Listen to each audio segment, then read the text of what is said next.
tardes. En primer lugar, muchísimas gracias por su presencia hoy aquí. Hoy me toca hablar en nombre de la Bitácora y agradecemos, como no, a Fundación Ibercaja su acogimiento. Estamos en su casa, que es casa de todos también, pero ya empieza a ser un poco casa de la Bitácora también, ¿no?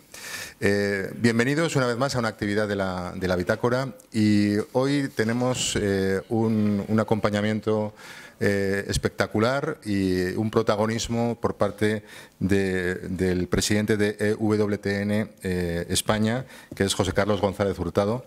Luego, pues Ana Lumbreras, delegada de la agencia EFE, que está aquí justo detrás, es la moderadora y le agradecemos muchísimo, ¿no?, su presencia hoy aquí. Básicamente, lo que queremos, como saben ustedes, desde la Bitácora, es acoger actividades, foros, momentos de reflexión, de pensamiento desde los distintos puntos de vista, que no necesariamente son los nuestros, pero sí animados siempre por un leitmotiv, que son el humanismo, la reflexión, la tranquilidad, alejarnos del ruido, como dice Juan Antonio, pues alejarnos de esa vorágine del día a día.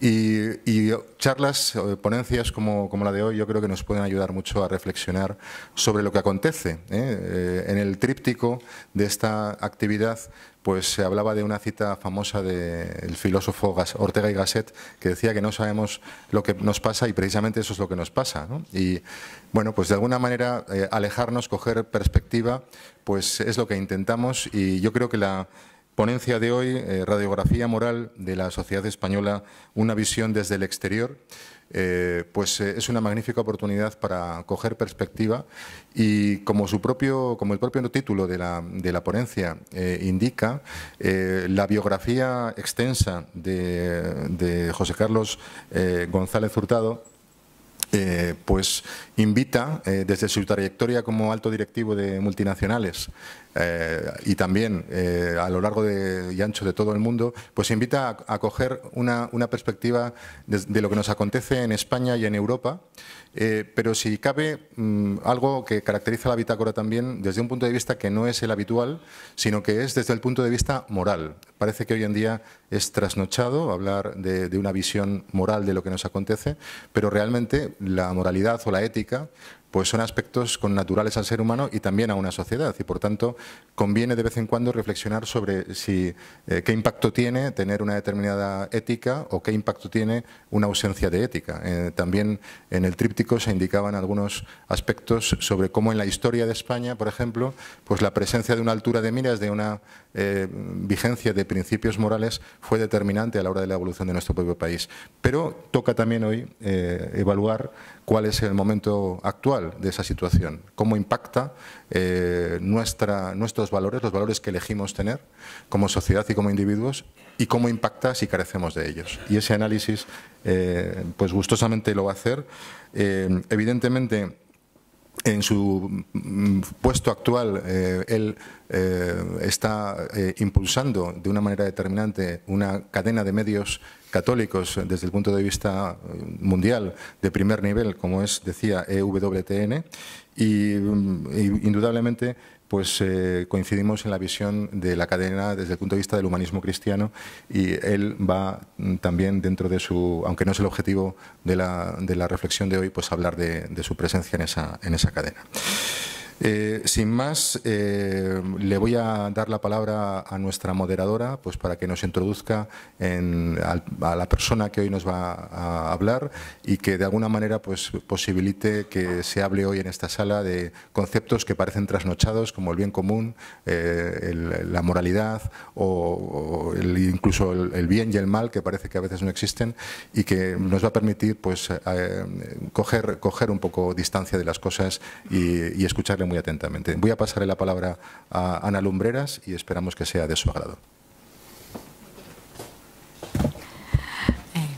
Buenas tardes. Yo creo que después de las palabras de Millán y de Alberto, poquito más que añadir. Lo importante va a ser el coloquio y escuchar a nuestro ponente. Pero bueno, primero agradecer a la Bitácora que una vez más nos ha congregado a abordar un tema muy interesante, muy de actualidad, que en esta ocasión nos centraremos, como todos estáis leyendo ahí, en una radiografía moral de la sociedad española, una visión desde el exterior. Para ello contamos con José Carlos González Hurtado, que tiene un amplio historial académico, pero sobre todo es en estos momentos presidente en España de la mayor red católica de medios de comunicación del mundo.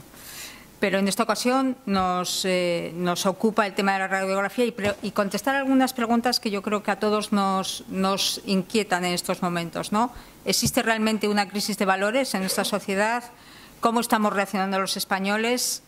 Y un tema muy de actualidad en estos días que todos habrán escuchado, como es el permiso parental o el PIN parental. Los padres son los responsables de la educación de sus hijos y no el Estado. Esta es una de las frases que él suele decir y rechaza también lo que es la ideología totalitaria, ¿no? De que los hijos pertenecen al Estado y se les prestan a los padres durante unos años. Existe una tendencia anticristiana y las consecuencias del descenso de la natalidad son otros temas que vamos a abordar durante estos minutos, ¿no? Y él lo va a hacer sin paños calientes, con una mirada objetiva y desapasionada, ¿no? José Carlos González Hurtado, desde su amplia experiencia profesional, ha ocupado cargos directivos en varias compañías internacionales, donde sus decisiones las ha basado en los hechos y en la realidad, ¿no? Este licenciado en Ciencias Empresariales y Derecho por ICADE, con una amplia formación universitaria, ha regresado a España el año pasado, después de haber vivido durante más de 25 años en el exterior, lo cual le da un bagaje muy importante, ¿no? Ha vivido en países como Grecia, Suecia, Israel, Ucrania, Rusia, Alemania, Francia, ¿no? Se declara un marido feliz de Doris, que tiene nacionalidad austriaca, y el padre feliz de 7 hijos. Yo creo que con esa felicidad vamos a empezar a escuchar a José Carlos. Cuando te parezca, adelante. Muchísimas gracias. Muchas gracias. Muchísimas gracias a todos ustedes por estar aquí. Muchísimas gracias a Ana por la introducción. Muchas gracias a Alberto. Yo, de todas formas, les voy a decir, en principio, que preferiría irme de los temas de rabiosa actualidad. Yo no, como todos ustedes tenemos una opinión política, yo no estoy aquí para hablar de política. Yo en este momento represento a WTN, que, como ha dicho, es la cadena de medios más importante, católica y religiosa más importante del mundo. Pero como ha dicho Ana también, yo llevo 25 años, de hecho más de la mitad de mi vida, no es que tenga 50, pero más de la mitad de mi vida los he vivido fuera de España. Llevo 25 años fuera de España, he sido vicepresidente y officer de Procter & Gamble, que es una multinacional americana, que es la compañía más grande de bienes de consumo del mundo. Todos ustedes tienen en sus casas sus productos. He sido Chief Commercial Officer y miembro del Consejo Directivo Ejecutivo del Grupo Carrefour. Y últimamente he sido el presidente internacional de otra multinacional americana que se llama IRI Worldwide, que es una compañía de Big Data y de tecnología. También fui profesor en ICADE. Alberto se escapó, pero fui profesor en ICADE dentro de Filosofía del Derecho durante 1 año, como de Marketing durante 3, y también he sido profesor en Israel en el Kellogg Recanati de Marketing.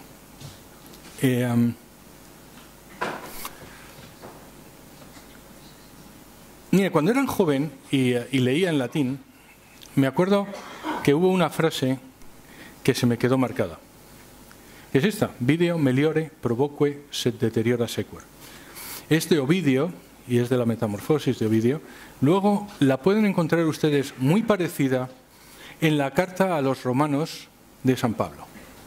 Y lo que quiere decir es: veo lo que es correcto, lo apruebo, y sin embargo hago lo que es incorrecto. Vamos, la historia de mi vida. Esto era un chiste, de verdad. La historia de mi vida.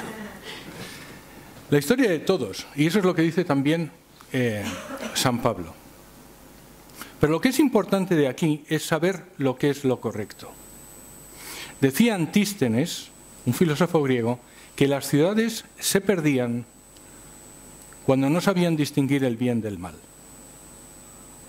Y Santo Tomás decía algo parecido. El primer paso hacia la perdición es cuando no sabes distinguir el bien del mal. Luego, además, te tienes que poner a ello. Pero lo importante al principio es saber dónde está el bien. Les voy a poner un vídeo que, como ha dicho Alberto, estamos introduciendo el canal EWTN en España. Entonces, les voy a poner un vídeo que ponemos en las presentaciones privadas del canal y que yo creo que va a ayudar a explicar un poco todo lo que hemos visto antes y todo lo que vamos a ver después. Si el vídeo funciona, le pago una caña luego a Alberto. Hombre. Un vino. Fui educado en la fe de mis padres. Era un católico como todos, misa los domingos y algo más en Semana Santa. Había una belleza en esa normalidad que solo aprecié más tarde. Cuando salí de España hace más de 25 años, era un joven dispuesto a comerme el mundo. Estados Unidos, Grecia, Suiza, Israel, Ucrania, Alemania, Francia. Cambié y al mismo tiempo mi país cambiaba también. Y lo más importante, me parece que ninguno cambiamos para mejor. La fe pasó para mí a ser algo cultural y España, mientras tanto, se empeñaba en no parecerse a sí misma, arrancando y triturando cada una de las raíces y de los valores del cristianismo. No hay verdad, no hay belleza, no hay bondad, ni siquiera hay realidad, no hay Dios.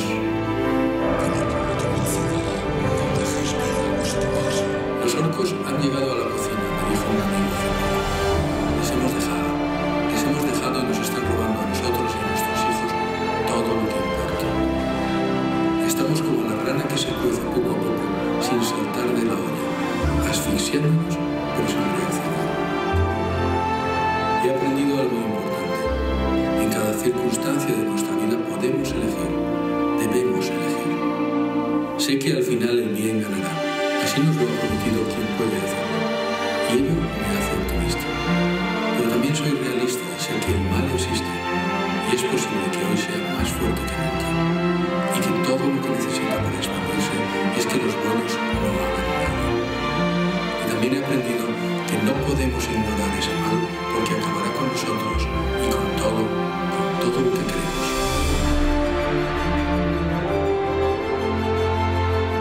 Dicen que la fundadora de EWTN, la Madre Angélica, es el apóstol de la providencia, que siempre se confió a ella y que su vida es una demostración de cómo ella opera en cada una de las nuestras. Bien, pues unos años más tarde, en una peregrinación a Lourdes y delante del Pilar en Zaragoza, la providencia nos puso a un grupo de españoles, a Sofía, a Antonio, a Santiago, cada uno con nuestra historia diferente, delante del proyecto de EWTN para España. Otros vieron también la necesidad y se sumaron: el padre Diego, Daniel, Ricardo, Gonzalo, Doris, las hermanas de Yeso Comunio y luego más. Y ello providencialmente, cuando nuestro país está desesperadamente necesitado de redescubrir la alegría y el orgullo de ser católico.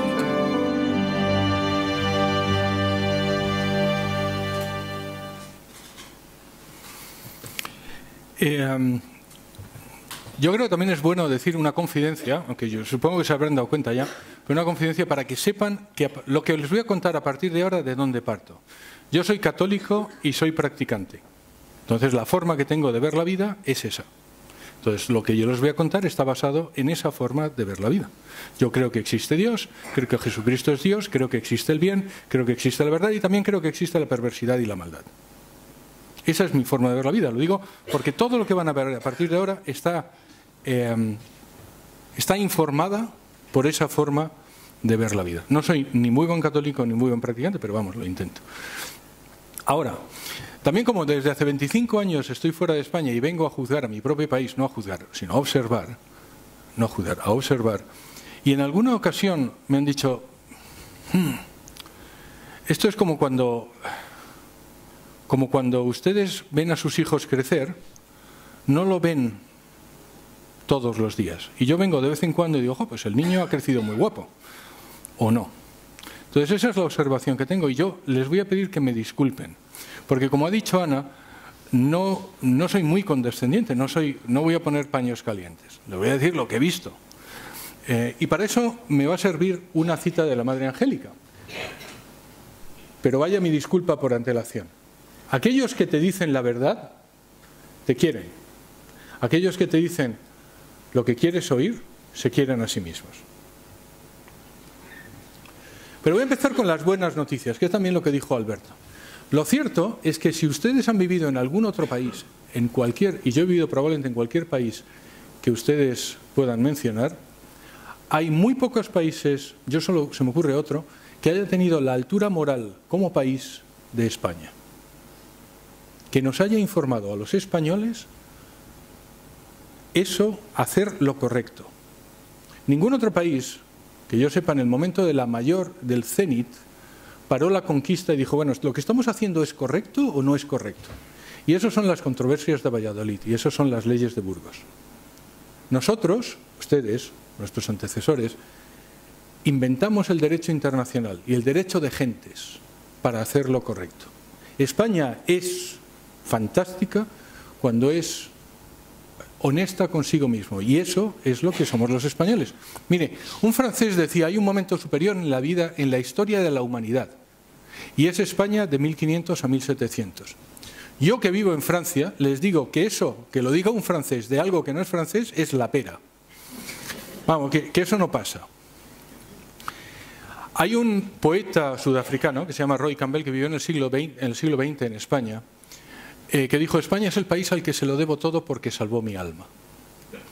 Y el autor inglés actual, Joseph Pearce, que es un converso anglicano al catolicismo, dice, España es la nación a la que todos le debemos algo, porque por medio de las gracias abundantes que se le dieron, salvó el alma cristiana de Europa. Y también les digo, si han tratado con algunos ingleses, que un inglés diga eso de un país que no son sus islas, es también la pera. Y lo dicen de España. Ahora bien, eso es lo que también creó de España. Pero les voy a decir los datos, y los datos crudamente. Y lo que vamos a hablar ahora son de los datos, de las consecuencias de esos datos, de las causas de esos datos y de la solución. Si hay algo que me irrita mucho es cuando la gente empieza a decir qué mal estamos, y no te da ninguna solución. Eso es algo que en mis empresas no permitía. Tú vienes con un problema, vienes con la solución. Entonces, vamos a empezar con los datos. Y le voy a dar un montón de datos de distintas fuentes.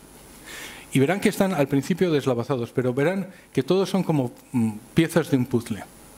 Primero, la natalidad. Estarán de acuerdo conmigo en que lo pasa igual en una pareja que en una sociedad. Cuando la natalidad es grande, es básicamente porque se tiene confianza en el futuro y porque se es generoso. Nadie tiene hijos por cálculo. Si usted calcula, no tiene hijos. Se lo digo yo que tengo 7. Si haces un cálculo, no te sale a cuenta. La natalidad, uno tiene hijos por generosidad y además porque ve el futuro con alegría, o si quieres con optimismo. Tenemos en España, en el año 2018, la menor tasa de natalidad de la historia. En el primer semestre de 2019 ha bajado. Por cierto, en este momento tenemos, creo, los mismos nacimientos que en el siglo XVIII, teniendo 4 o 5 veces más población.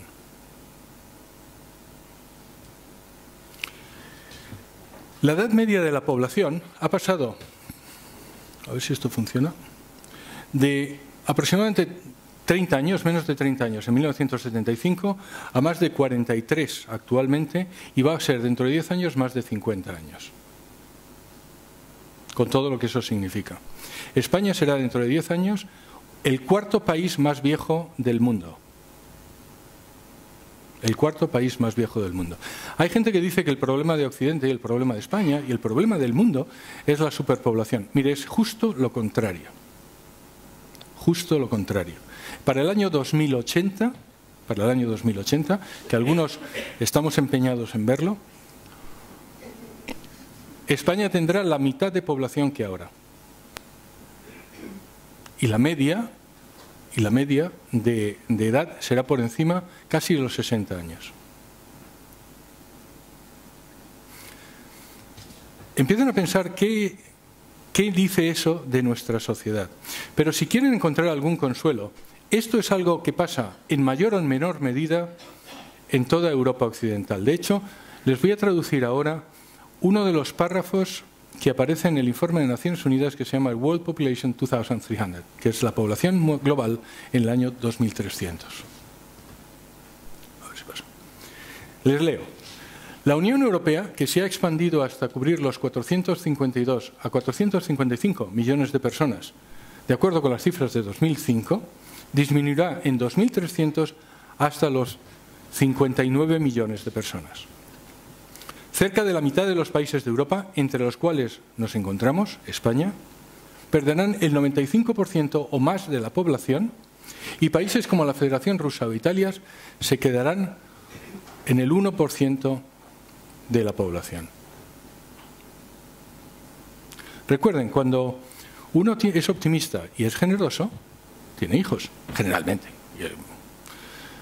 Hay excepciones. Y cuando no, no. Segunda cosa, la nupcialidad. Ahora hay la mitad de matrimonios que en el año 1975. La mitad de matrimonios que en el año 1975. En el año 1975 no se casaban el 15% de las personas.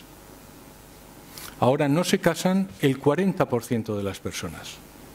Y eso está creciendo a un 47% anual. Quiere decir que dentro de poco no se van a casar el 60% de las personas. Y ustedes dirán, bueno, José Carlos, claro, que como tú eres católico, para ti lo de estar casado está muy bien. Pero uno puede ser exactamente igual de bien casado o no casado. ¿Quién piensa así? Era broma. Ahora les voy a enseñar que no. La edad media del primer matrimonio de las mujeres ha pasado de 25 años a más de 33 años. Eso explica también la poca natalidad. Eso explica también la poca natalidad. Lo que les decía, las ventajas del matrimonio, todo esto, cada uno, si quieren, luego me piden cuáles son la fuente y se lo doy. Son estudios científicos, normalmente de revistas científicas, normalmente norteamericanas, y de los últimos 15 años. El primero, ¿qué es para estos estudios? ¿Qué es una familia intacta? Una familia intacta es una familia de padre, madre que no están divorciados. Padre y madre que no están divorciados. Los hijos de familias intactas tienen mejores resultados académicos. En concreto se han medido 30 parámetros de los resultados académicos y son en 24. Mejor salud emocional y menos problemas de comportamiento. Los hijos de familias intactas tienen menos divorcios. Por favor, no lo piensen para ustedes. Seguro que mucha gente de esta sala está divorciado, separado, anulado y todo lo demás. No lo piensen para ustedes. Piensen, ¿la sociedad es mejor con matrimonios o sin matrimonios? Lo que dice esto es que es mejor que la gente se case. Las familias intactas ofrecen un hogar más seguro para los hijos y con menos violencia doméstica. Este estudio en concreto coge a miles de niños y les pregunta si han visto violencia doméstica en sus casas. El 10% de los niños que no son de familias intactas, es decir, o monoparentales, o de divorciados, o de no casados, el 10% dice que ha visto violencia doméstica. En las familias intactas es el 4.4%, es decir, menos de la mitad.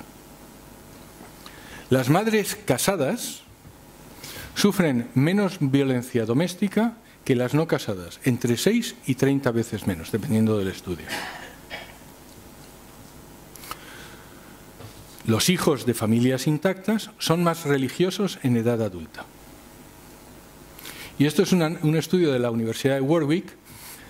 Los hombres casados viven más y ganamos más dinero. Así que si no lo hacen por todas las razones anteriores, háganlo por esta solo. Ustedes van a vivir más y van a ser más ricos. En concreto, 3 años más y 3.000 libras más. De acuerdo con ese estudio. Pero es que en cuanto a divorcio, España es el número 1 de Occidente en divorcios. Perdón, de Europa en divorcios. En concreto, hay de cada 100 matrimonios, y eso cuenta matrimonios primeros, segundos, terceros o lo que sea, hay 60 divorcios. Hay un divorcio cada 5 minutos en España. Independientemente de lo que piensen del divorcio, estarán de acuerdo conmigo en que nadie se casa pensando en divorciarse. Como ustedes, conozco muchas personas que se han divorciado.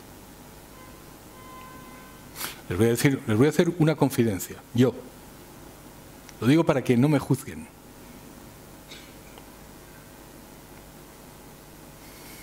Mi primer matrimonio fue separado y luego anulado. Yo he pasado por eso. Nada de eso es un juego. Nada de eso se vive como quien juega a la oca. Eso hace la sociedad más triste. ¿Qué es lo que está pasando cuando 6 de cada 10 matrimonios se rompen? Tercer punto, el suicidio. Mire, tenemos 3 veces más suicidios que en 1975. En 1975 teníamos la menor tasa de suicidios del mundo. En concreto, 0,70 por 100.000 habitantes entre los varones.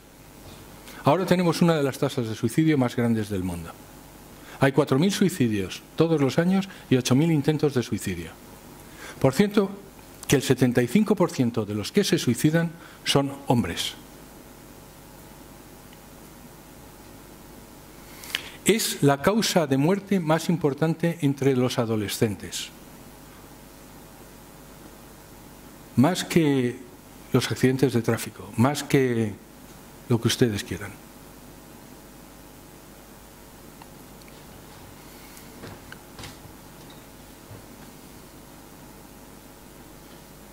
Yo me acuerdo cuando era joven que decíamos que, qué pena los países nórdicos que se suicidan tanto, ¿se acuerdan? Ya no lo podemos decir.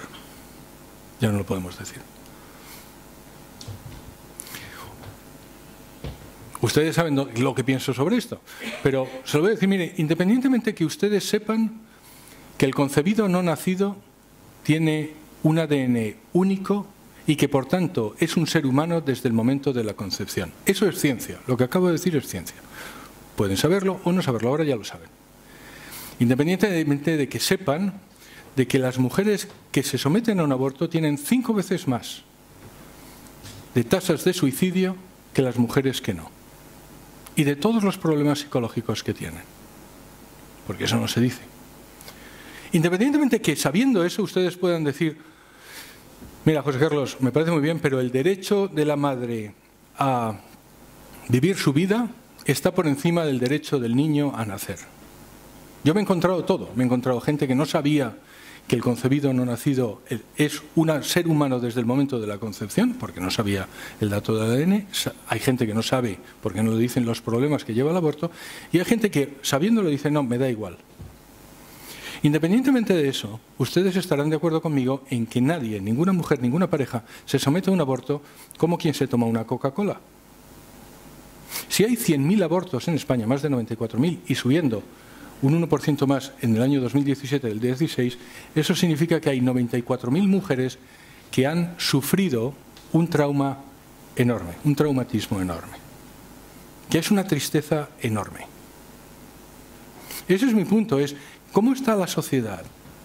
¿Está feliz o no? No estoy juzgando, ahora realmente estoy poniendo los datos.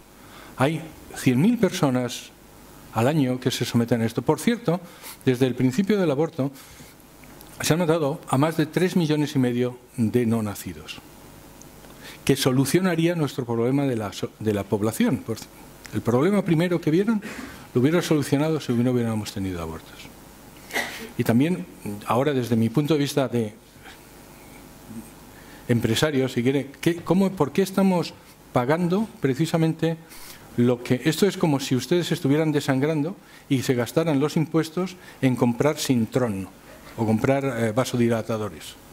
Es decir, ¿por qué estamos pagando con nuestros impuestos los abortos si eso es precisamente lo que va a hacer que esta sociedad dentro de 10 años, dentro de 20 años, esté caduca? Al margen de lo que piensen ustedes del aborto, no tiene sentido económico. Lo que deberíamos hacer es hacer que las mujeres, o intentar que las mujeres tengan más hijos, aunque solo sea para que paguen nuestras pensiones, que parece que es todo lo que importa. Vamos a otro punto, que es la delincuencia. La delincuencia ahora, en el año 2002, era 5 veces más que en el año 1975. La población reclusa en España hoy es una de las más altas del mundo. De todas las estadísticas que he visto, solo son los países bálticos, Rusia y Estados Unidos que tienen una población reclusa más grande que la nuestra. En el año 1975 teníamos la población reclusa más pequeña de Occidente. Teníamos 24 por 100.000 habitantes. 24 reclusos por cada 100.000 habitantes. Ahora tenemos más de 170. Estos son 7 veces más. Insisto, no estoy hablando de qué bueno era el sistema penal anterior o el sistema penal actual. Lo que estoy diciendo es que esos son desgarros en la sociedad. Cada recluso, cada preso, es una tristeza en las familias, la suya, y en donde ha cometido el delito.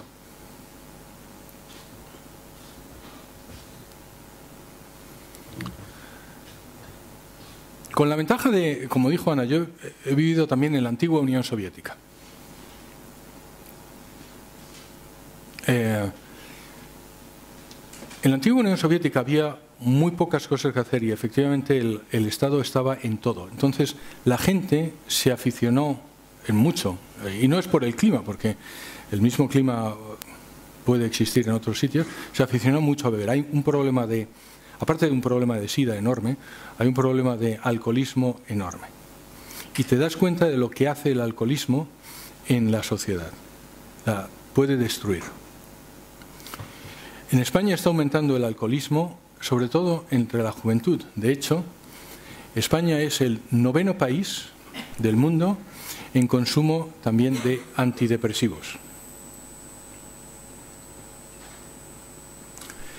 Y termino en cuanto a los datos.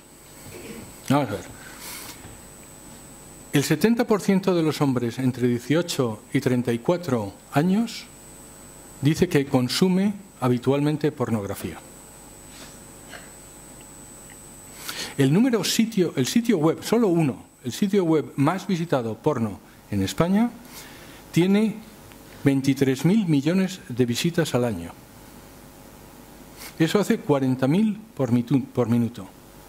Es decir, desde que llevo aquí hablando, hay 1 millón de personas que ha visitado el sitio web. El 33% de los menores dice que visita sitios porno por Internet. Y el 41% de los menores varones. De hecho, es muy interesante. Si uno va a Google y le preguntas, porque se puede preguntar, ¿cuál es la palabra más visitada en España? Es porno. Y la segunda, prono. Como había un amigo mío que cuando vio esto dijo: José Carlos, la pintura que estás pintando de los españoles es que son unos viejos, verdes y disléxicos. Y digo, vaya, estuve a punto de cambiar el orden para que no salga eso. Y esas son las causas. Esos son los datos. ¿Cuáles son las consecuencias? ¿Qué consecuencias tiene en nuestra sociedad? Pues mire, en un ranking que ha salido en agosto del año 2019, de una empresa que se llama Ipsos, que era competencia mía, muy seria, que lo hace en todo el mundo, realmente no en todo el mundo, pero en muchos países del mundo, de todos los continentes, y rankea, qué barbaridad, ¿cómo se dice en eso? Ordena, gracias, esto de haber estado fuera de España, la verdad, y ordena los países por el nivel de felicidad que nos atribuimos a nosotros mismos. Es decir, nos preguntan nosotros, ¿usted cómo es de feliz? Pues yo soy de 1 a 10, una serie de preguntas. Entonces no es no son los suecos que nos ven a nosotros, porque los suecos nos ven muy felices, lo digo porque lo sepan. Y los alemanes también. Usted dice que es un alemán, perdón, que es español y bueno, está fantástico. Deben pensar que estamos bailando jotas o sardanas o lo que sea todo el día. Esto es cómo nos vemos nosotros mismos. Cada país le preguntan, ¿cómo se ve usted? ¿Es feliz o no es feliz? Y lo comparan con un año con respecto del otro. Pues mire, España está a la cola de Europa. Decimos de nosotros mismos que no somos felices. Y España está en el penúltimo lugar del mundo de felicidad. No lo pueden ver, pero el último lugar del mundo pertenece a Argentina. Pero menos Argentina, nosotros decimos que no somos felices. Y si quieren que les diga la verdad, y si me lo permiten, estos son los datos en macro, es decir, estos son datos suficientemente contrastados y probablemente tienen un 95% de fiabilidad. Pero yo lo veo cuando vengo a España. Y no lo veo solo en los taxistas, que parece que siempre están mal encarados. Lo veo en la calle. La gente está triste. Y está más triste. Y ya no es preocupada. Yo les puedo asegurar que con lo que he vivido yo sé que la vida no es un camino de rosas para nadie. Para nadie. Para nadie. Pero no es eso.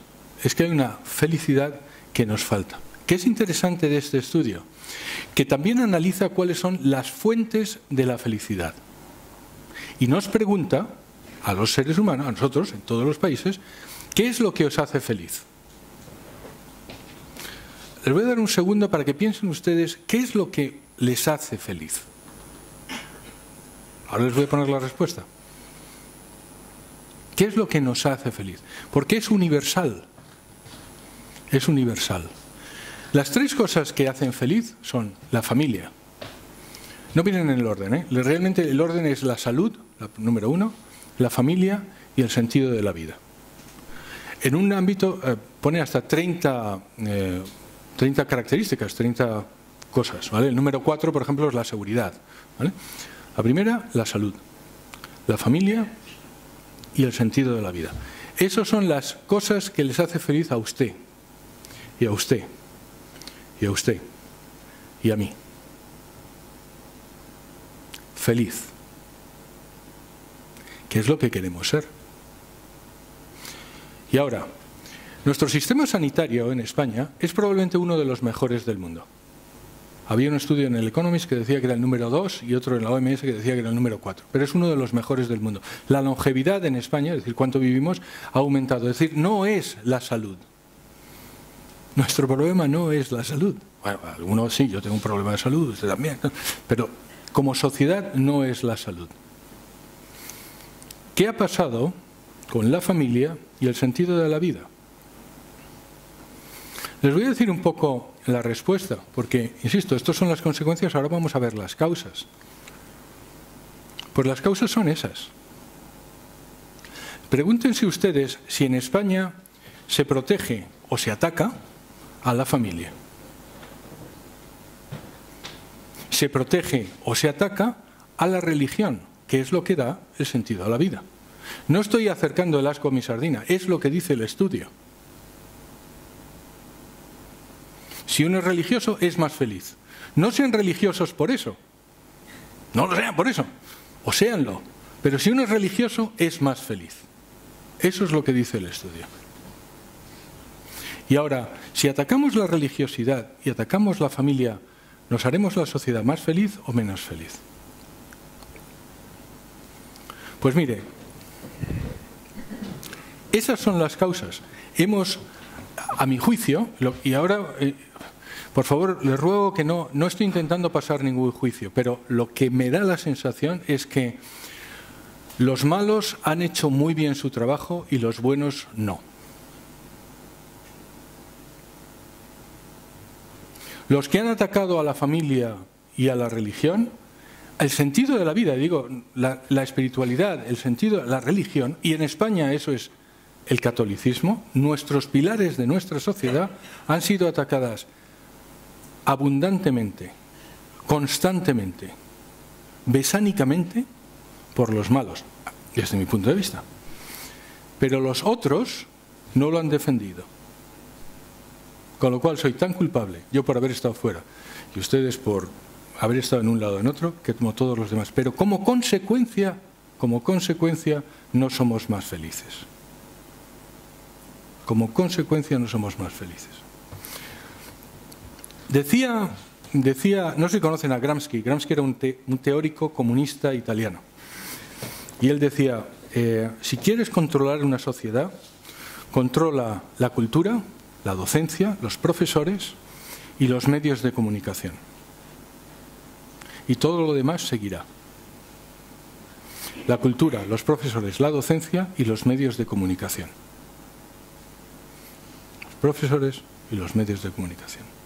Olvídate de todos los demás, olvídate del ejército, olvídate de los empresarios. Toda la sociedad seguirá. Eso es, a mi juicio, lo que ha pasado en España. La cultura, los profesores y los medios de comunicación han sido beligerantemente contra familia y contra religiosidad. Curiosamente, preparando esta conferencia, me encontré con un informe de la Universidad Rey Juan Carlos, del año 2018. Dice esto. Esto está de la Rey Juan Carlos con Family Watch. Y toca uno de los problemas que hemos hablado antes, que es la pornografía. ¿Vale? Entonces, el estudio dice, simplemente pone una serie de afirmaciones y le pide a la gente que esté de acuerdo o no con eso. En concreto, lo hace con 3 grupos de personas. Uno son lo que llaman las familias, es decir, los padres de familias, usted, y otro, los docentes, es decir, los profesores. Y le dice, ¿cuánto de acuerdo está con esta afirmación? Esta es la afirmación. La pornografía es un bien en la medida que se vive con control y supone una fuente de emociones positivas, perdurable y saludable. Bien. Ustedes, los padres, están de acuerdo con esa afirmación de que la pornografía es un bien en un 9,5%. Los docentes están casi en un 30% de acuerdo. Por cierto, esto se ve en todo el estudio. La forma de entender, esto es sobre la pornografía, pero la forma de entender lo que es la pornografía discrepa enormemente entre las familias, los padres y los docentes. Como consecuencia, cuando le hacen la pregunta, ¿se debe dejar a los alumnos que exploren y descubran sus límites en los contenidos sexuales? Pues mire, las familias están de acuerdo en un 15%, gris es estar de acuerdo, naranja es ni de acuerdo ni en desacuerdo y azul es estoy en desacuerdo. ¿De acuerdo? Las familias están de acuerdo en un 15% y los docentes, y en desacuerdo, más de 4 de cada 5 familias están en desacuerdo, y sin embargo en el caso de los docentes hay más de acuerdo que en desacuerdo. Es decir, los profesores sí están de acuerdo con que se les deje a los alumnos explorar y descubran sus límites con la pornografía. Hay coherencia en una cosa y en la otra. No juzgo, lo único que digo es que hay una discrepancia entre lo que dicen los padres y lo que hacen los docentes. Eso, aplicado durante decenas de años, nos lleva a... Recuerden lo que he dicho. Lo que dijo Gramsci, no lo dije yo, pero estoy de acuerdo, es ustedes controlan la cultura, los docentes, los profesores y los medios de comunicación y controlarán la sociedad. Y lo mismo pasa con los medios de comunicación. En España, mi observación, y además es una anormalidad, porque ahora yo vivo en Francia, como dijo Ana, pero yo he vivido en Alemania primero, antes en Suiza, en Rusia, en Ucrania, en Israel, que es un país, ¿cómo se dice?, es judío, es decir, es el país se considera judío, en Oriente Medio, en Estados Unidos, en Sudamérica. Es una anormalidad en España lo que pasa con las televisiones, que son los medios de comunicación que más impactan. No hay ninguna televisión que no sea furibundamente anticatólica, ninguna televisión que se vea, digamos. Lo digo porque cuando estaba diciendo esto, en un momento alguien me recomendó, me dijo, ay, sí, está no sé qué. Y bueno, sí, ninguna televisión nacional y que no sea beligerantemente anticatólica, que tenga unas formas de entender la vida que son legítimas, pero son distintas de los de la mayoría de la población. Entonces, ¿cuáles son las soluciones? Hasta ahora hemos visto los datos, y estoy encantado de que me disputen los datos. Si estoy equivocado, estaré encantado. Pero esos son los datos. Esas son las causas. Esas son las consecuencias. Pues, ¿cuáles son las soluciones? Pues mire, vamos a atacar las dos cosas que nos han llevado aquí, es decir, la educación y los medios. Y de ahí nace EWTN. Y como dijo Alberto, yo tenía que hablar de esto porque es, digamos, a lo que me dedico ahora. Pero de ahí nace EWTN. EWTN es la cadena de televisión más grande del mundo católica. Y es inequívocamente católica. E insisto, no es política, no pertenece ni a la Conferencia Episcopal ni a ningún grupo político. Yo no estoy afiliado a nada ni pertenezco a ningún movimiento de la Iglesia. Ninguno de la Junta Directiva, miento, hay uno que sí pertenece a un movimiento de la Iglesia, pero ninguno de los demás somos de un movimiento de la Iglesia. Somos simplemente laicos comprometidos, somos gente que ha visto eso y dice, esto hay que solucionarlo. Porque si no, sus nietos, sus hijos, estarán entre todas las estadísticas que he dicho al principio. Estarán entre todas las estadísticas que he dicho al principio. ¿Y qué pueden hacer ustedes? ¿Qué pueden hacer ustedes? Y esto me voy a tirar a la piscina y se lo voy a pedir. Van a hacer tres cosas, si no les importa. La primera, recen. Y si no recen, recen, que es muy bueno. Yo hubo una época en mi vida que no. Yo me reconvertí cuando estaba en Israel. Y recen por el proyecto, y recen por España, y recen por España. La segunda, donen. Por cierto, y esto también arrimo con mi sardina, la televisión esta no recibe ninguna subvención ni nada, es solo de católicos, en todo el mundo. Esta televisión, que se ve en más de 300 millones de hogares, está solo con donaciones de católicos. Y no católicos, por cierto, y denlo a conocer. Esas son las tres cosas que van a hacer. Y luego, en su ámbito privado, vean cómo pueden ayudar con este problema. Y voy a terminar como empecé, si quieren, con una reflexión personal. Como les he dicho, yo viví en Israel en el año 2001. En el año 2001 fui nombrado director general de Procter & Gamble en Israel. Cuando me nombran, había paz. Y pocos meses después empieza la intifada, la revuelta palestina. Yo era el director general de Israel y de Palestina. Y viví desde el año 2001 hasta el año 2003, viví 3 años allí donde viví, la intifada palestina, viví la guerra del Golfo, viví el 11 de septiembre, y si se acuerdan, pues Irak mandaba scouts a Israel. Yo tengo todavía las máscaras de gas, y tengo la atropina que uno se pone para la guerra biológica, y tenía en mi casa entonces un refugio antibombas. Entonces yo tenía 4 hijas. La verdad es que cuando lo digo suena más dramático de lo que era, porque cuando uno lo está viviendo todos los días, pues se acaba acostumbrando. Pero vamos, en un momento ya insoportable, mis hijas no estaban allí, yo estaba solo, estaba en Tel Aviv. Y me acuerdo que estaba leyendo un libro de arte y había un movimiento de arte de la Edad Media, o una corriente que se llamaba Memento Mori. Memento Mori significa recuerda que vas a morir. Y de pronto me di cuenta, digo, mira, hay una verdad universal y cierta para todos, para ti, para mí, y es que nos vamos a morir. Y sin embargo vivimos de espaldas a eso. Claro, si uno es cristiano, eso no es una mala noticia. De hecho, a mí me cambió la vida. A mí me cambió la vida. Y las conclusiones que saqué fueron 3. De hecho, en cada cuaderno que tengo, lo tengo al principio escrito, Memento Mori, recuerda que te vas a morir. Porque son 3. La primera es, mira, cada momento es único y tienes que dar gracias, porque es un regalo. Así que de verdad, de todo corazón, les doy muchísimas gracias por haberme traído aquí hoy.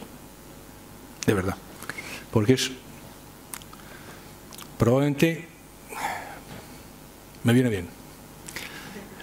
El segundo, independientemente de que lo creas o no lo creas, te van a juzgar. Cuando te mueras, te van a juzgar. Mira, yo conocía gente que no creía que los americanos habían llegado a la Luna, pero lo cierto es que los americanos llegaron a la Luna. Independientemente de lo que crean, nos van a juzgar. Entonces, vive una vida de tal forma que cuando llegue ese momento no te avergüences completamente. Yo tengo muchas cosas de las que avergonzarme, pero vamos a intentar que no me avergüence completamente. Y la tercera, que significa, que viene de Memento Mori, es deja un legado. Haz que cuando te vayas de este mundo hayas tocado alguna vida y eso sea mejor. No mejores el mundo en general, mejora los prójimos, los que están a tu alrededor, mejora el mundo también, pero haz que te recuerden. Haz que te recuerden, aunque sea, a lo mejor yo siempre digo en plan de broma que por eso tengo tantos hijos, para que me recuerden. Pero no, lo cierto es que eso ha informado mi vida desde entonces. Doy gracias, pido perdón e intento dejar un legado.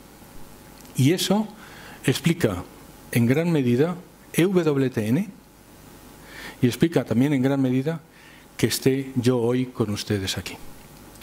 Así que muchas gracias.